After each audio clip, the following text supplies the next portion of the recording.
আজকের ভিডিওতে জেনে নিন কোন খাবারে কত প্রোটিন এবং কতটা ক্যালোরি থাকে, কারণ এগুলো জেনে খেলে তবে কিন্তু আপনি আপনার শরীরের জন্য সঠিক পরিমাপে খাবার গ্রহণ করতে পারবেন।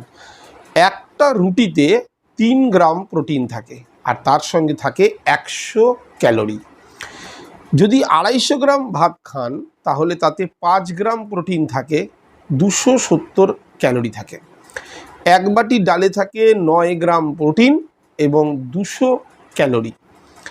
30 গ্রাম বাদাম যদি আপনি প্রত্যেক দিন খান তাহলে তাতে আপনি 8 গ্রাম পর্যন্ত প্রোটিন পাবেন আর সঙ্গে 170 ক্যালোরি পাবেন।